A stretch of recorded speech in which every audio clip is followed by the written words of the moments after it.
Good evening, everyone. This meeting is being recorded. Good evening, everyone. My name is Bhavna. I'm a volunteer with Women Who Code London. Thank you for joining us on a Thursday evening for the launch of Mock Behavioral Interview Program, which is an initiative by Women Who Code London to help and support our members in acing their behavioral interviews. We have an action-packed agenda for you today.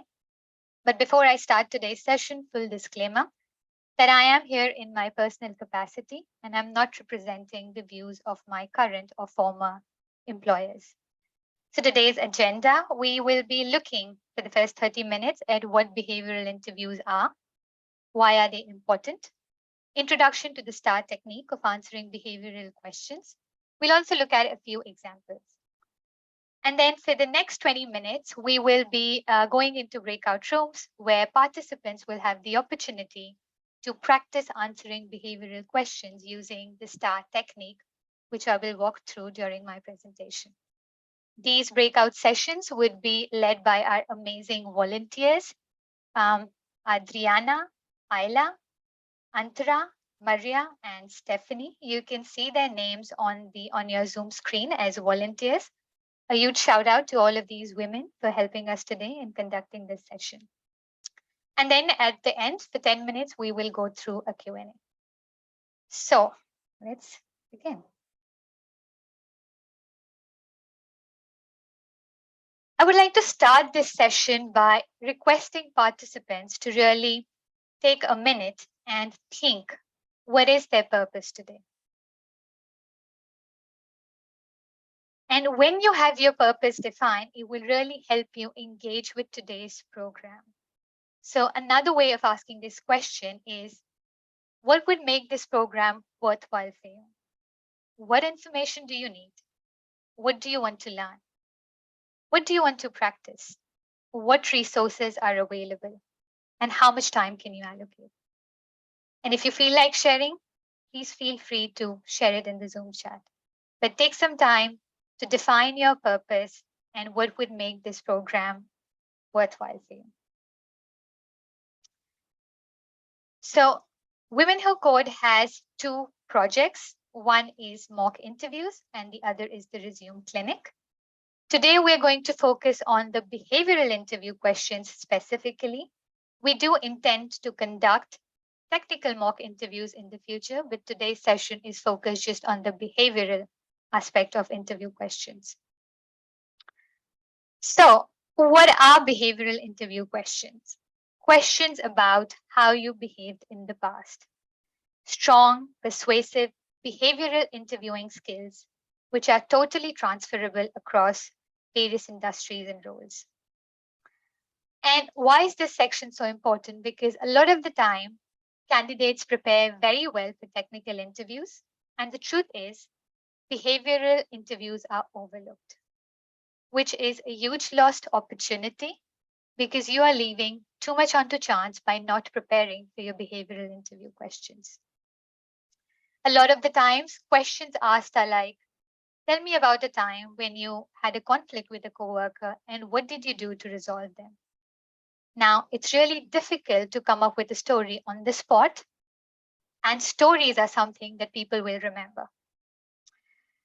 So you see, there's no magic, but by having the right tools, the right framework, you can absolutely knock your behavioral interview questions. From an interviewer's perspective, these are important because these allow them to ascertain the behavior or experience they are looking for in a candidate to deliver in a job. Skills like leadership, ability to perform under pressure, failure management is difficult to get out of a CV. That's why they are important for the interviewer.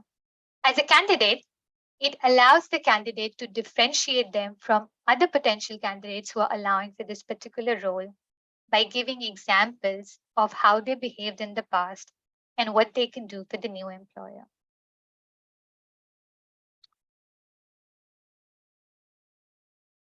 Some sample questions, and we will be sharing links to the Women Who Code GitHub repository where we have a full list of more questions that can help candidates prepare for the interview. This is not an exhaustive list of questions, but it's a cheat sheet or a good starting point to help candidates get started for preparing for the behavioral interview.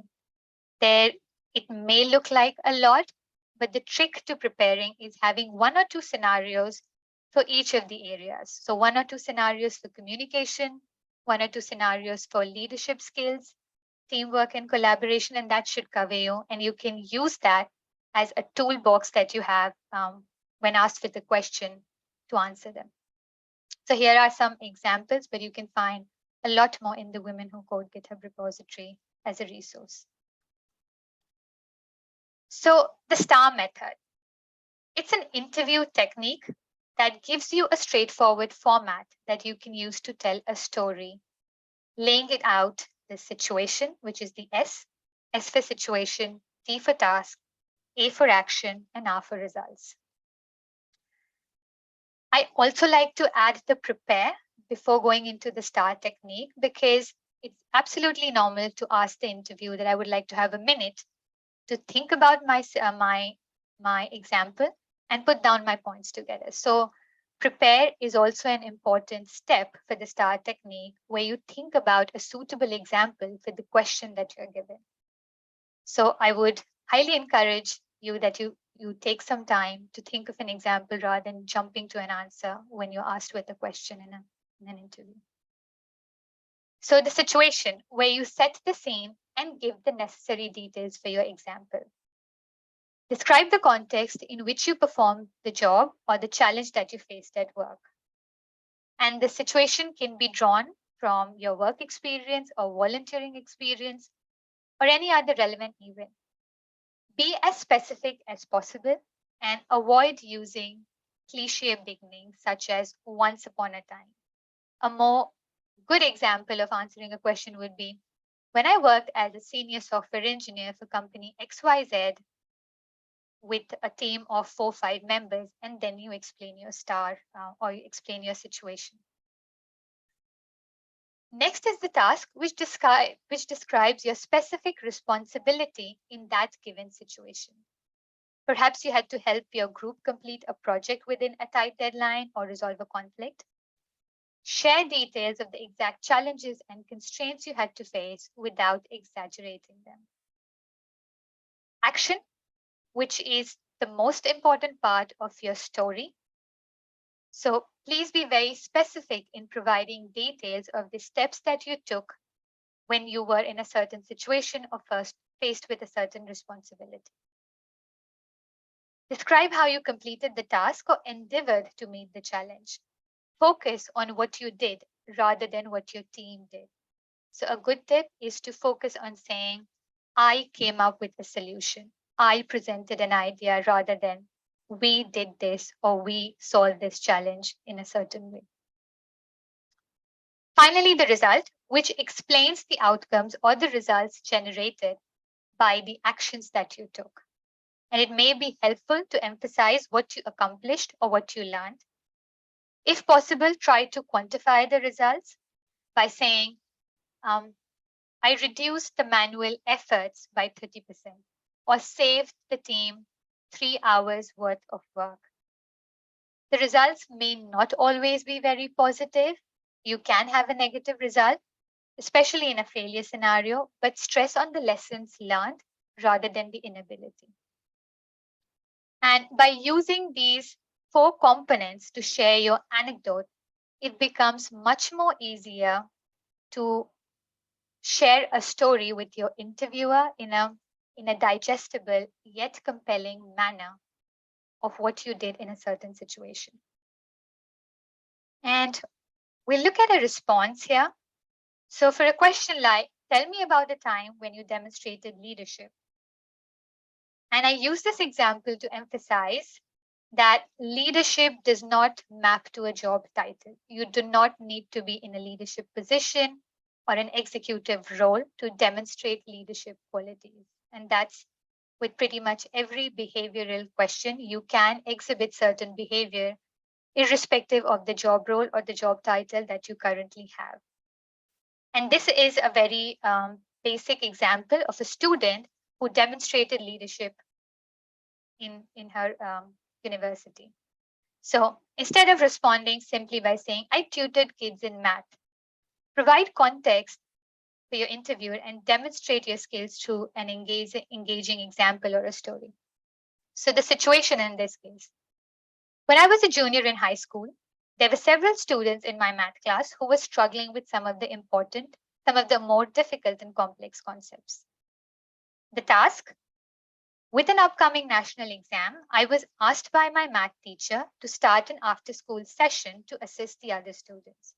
So this is the responsibility in this case. The situation, students struggled. What was the responsibility of the candidate?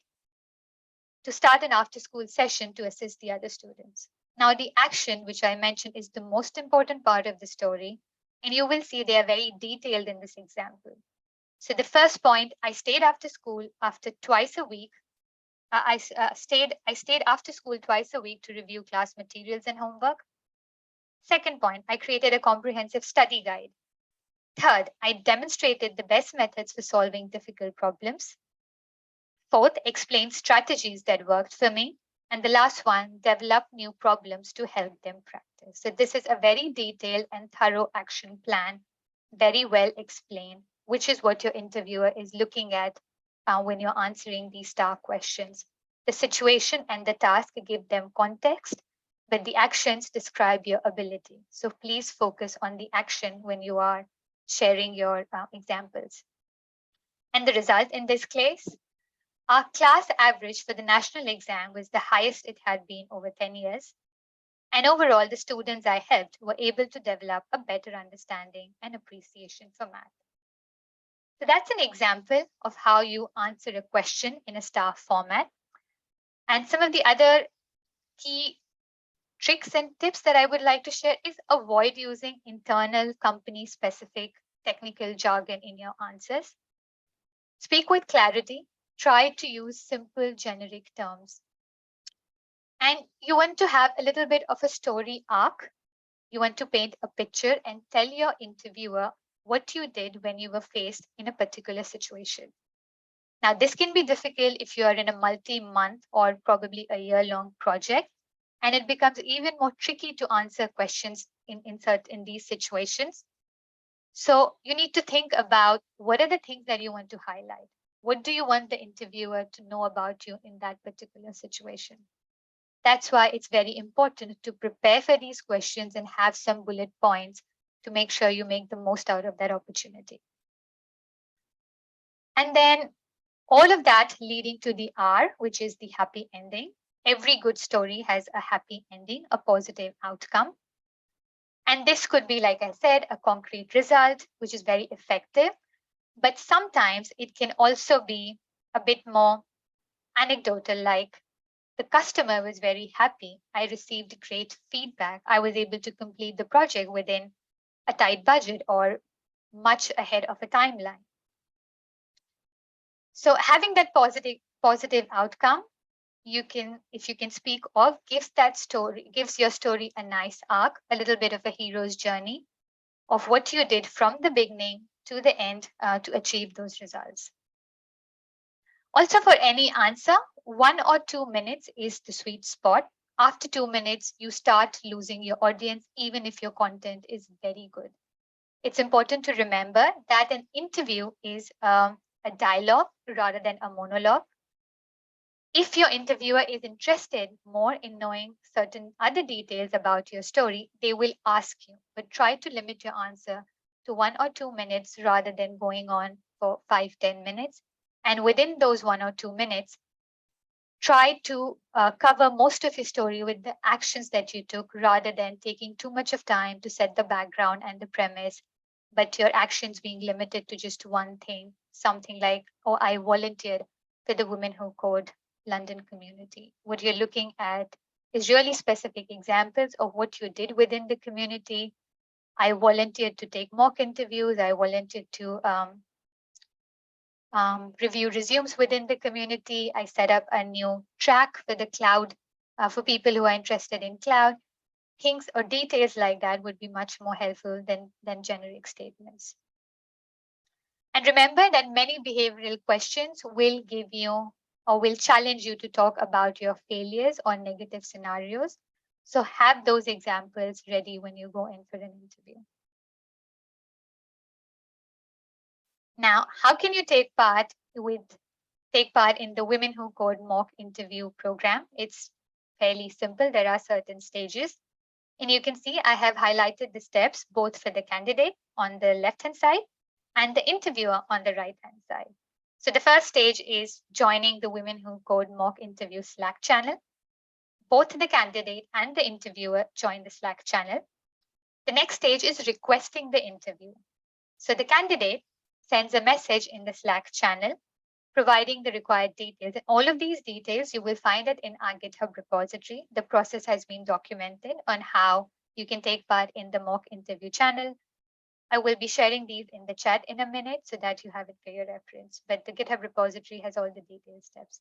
So the candidate sends a message in the Slack channel, and the interviewer will monitor the Slack channel for any incoming requests. So you are a member, you've joined the Slack channel, and you just keep an eye out for any incoming requests.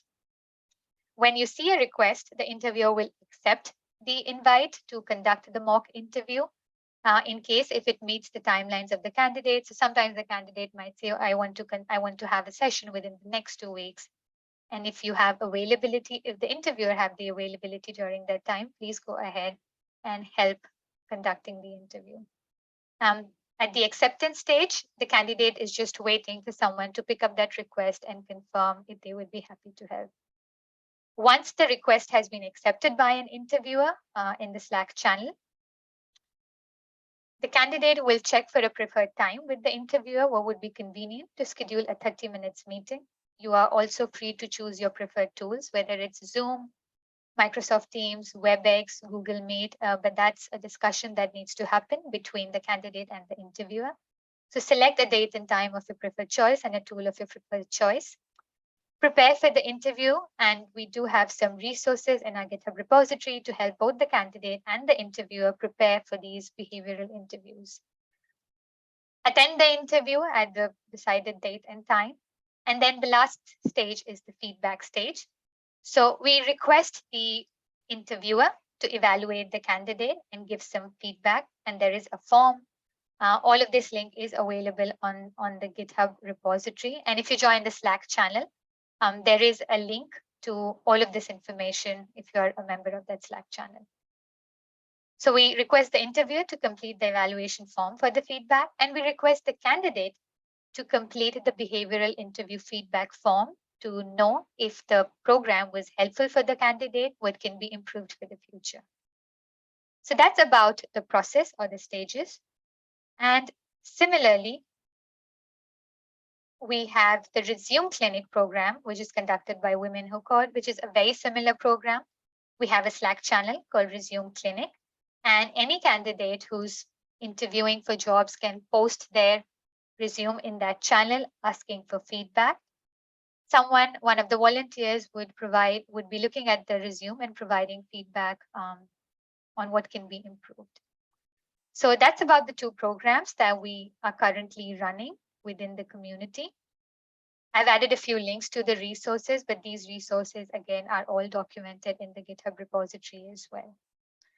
So I'm just checking for time. Yeah, okay, we have time. So now we would be going into the breakout sessions with the 5 volunteers. You will be in a smaller group and will have the opportunity to practice with our volunteers. It would be helpful, like I said, if you have a pen and paper next to you so that you can think and jot down your points. Please do participate, and if you feel comfortable, turn on your videos. We would love it to be a more engaging session.